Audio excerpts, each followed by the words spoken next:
श्री गणेशाय नमः। श्री गोपीजनवल्लभाय नमः।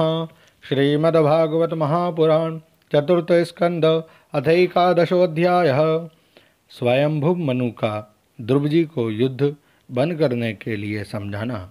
श्री मैत्रेय जी कहते हैं, विदुर जी, ऋषियों का ऐसा कथन सुनकर महाराज ध्रुव ने आचमन कर श्री नारायण के बनाए हुए नारायण अस्त्र को अपने धनुष पर चढ़ाया।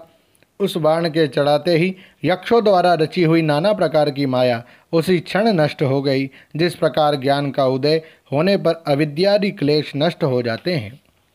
ऋषिवर नारायण के द्वारा आविष्कृत उस अस्त्र को धनुष पर चढ़ाते ही उससे राजहंस के से पक्ष और सोने के फल वाले बड़े तीखे बाण निकले और जिस प्रकार मयूर के कारब करते वन में घुस जाते हैं, उसी प्रकार भयानक साएं साएं शब्द करते हुए वे शत्रु की सेना में घुस गए।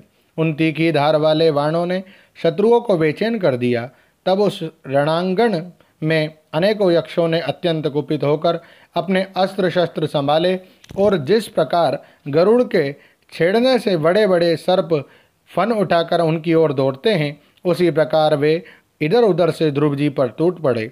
उन्हें सामने आते देख ध्रुव जी ने अपने बाणों पर द्वारा उनकी भुजाएं, जांघें, कंधे, उदर आदि अंग प्रत्यंगों को छिन्न भिन्न कर उन्हें उस सर्वश्रेष्ठ लोक सत्यलोक में भेज दिया, जिससे ऊर्ध्वरेता मुनिगण सूर्यमंडल का भेदन करके जाते हैं। अब उनके पितामह स्वयंभुव मनु ने देखा कि विचित्र रथ पर चढ़े हुए ध्रुव अनेकों निरपराध यक्षों को मार रहे हैं, तो उन्हें उन पर बहुत दया आई। वे बहुत से ऋषियों के साथ लेकर वहां आए और अपने पौत्र ध्रुव को समझाने लगे। मनु जी ने कहा, बेटा, बस बस, अधिक क्रोध करना ठीक नहीं है। ये पापी नरक का द्वार है। इसी के वशीभूत होकर तुमने इन निरपराध यक्षों का वध किया है। तात, तुम जो निर्दोष यक्षों के संहार पर उतर रहे हो, ये हमारे कुल के योग्य कर्म नहीं है। साधु पुरुष इसकी बड़ी निंदा करते हैं। बेटा, तुम्हारा अपने भाई पर बड़ा अनुराग था, यह तो ठीक है, परंतु देखो, उसके वध से संतप्त होकर तुमने एक यक्ष के अपराध करने पर प्रसंगवश कितनों की हत्या कर डाली। इस जड़ शरीर को ही आत्मा मानकर इसके लिए पशुओं की भांति प्राणियों की हिंसा करना, यह भगवत से भी साधुजनों का मार्ग नहीं है।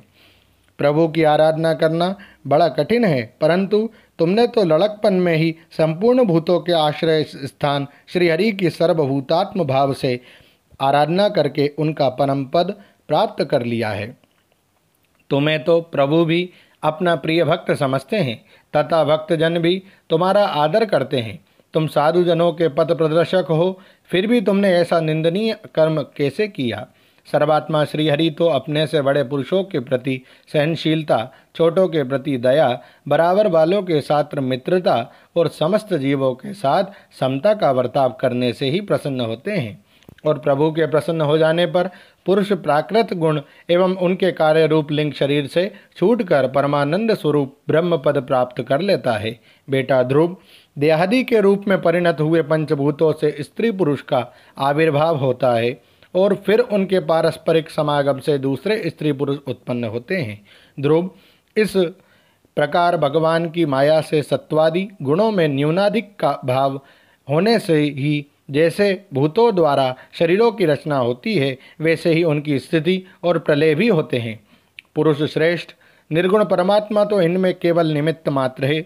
उसके आश्रय से ये कार्य कारणात्मक जगत उसी प्रकार भ्रमता रहता है, जैसे चुंबक के आश्रय से लोहा।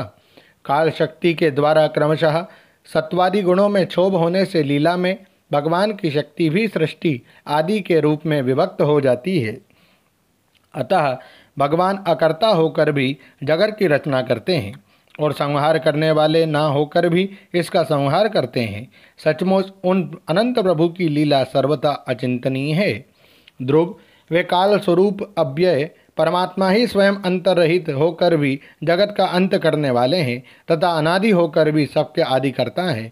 वे ही एक जीव से दूसरे जीव को उत्पन्न कर संसार की सृष्टि करते हैं तथा मृत्यु के द्वारा मारने वाले को भी मरवाकर उसका संहार करते हैं। वे काल भगवान संपूर्ण सृष्टि में समान रूप से अनुप्रविष्ट हैं उनका ना तो कोई मित्र पक्ष है और ना शत्रु पक्ष।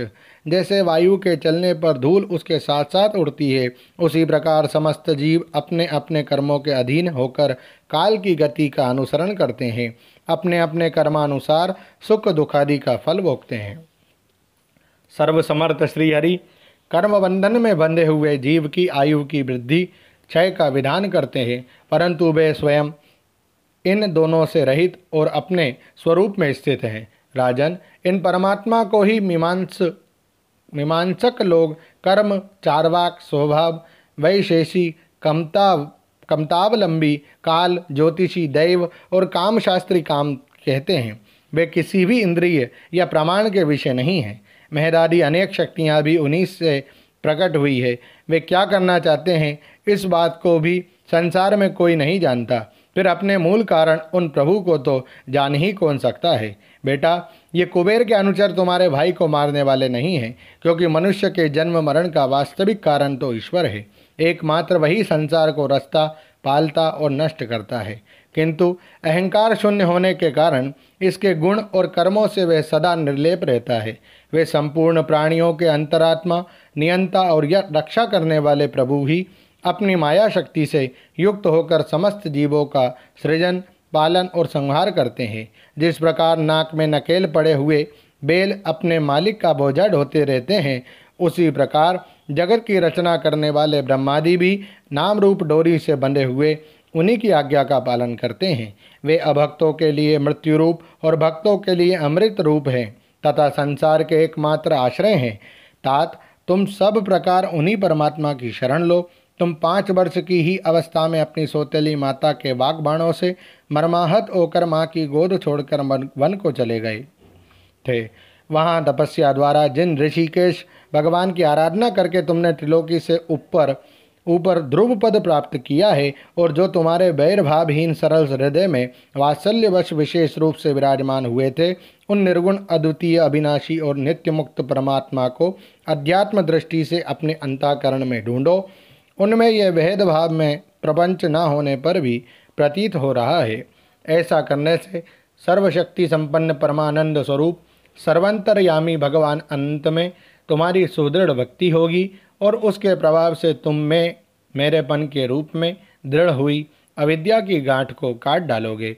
राजन, जिस प्रकार औषधियों से रोग शांत किया जाता है, उसी प्रकार मैंने तुम्हें जो कुछ उपदेश दिया है उस पर विचार करके अपने क्रोध को शांत करो। क्रोध कल्याण मार्ग का बड़ा ही विरोधी है। भगवान तुम्हारा मंगल करे। क्रोध के वशीभूत हुए पुरुष से सभी लोगों को बड़ा भय होता है। इसलिए जो बुद्धिमान पुरुष ऐसा चाहता है कि मुझसे किसी भी प्राणी को भय ना हो और मुझे भी किसी से भय ना हो, उसे क्रोध के वश में कभी ना होना चाहिए।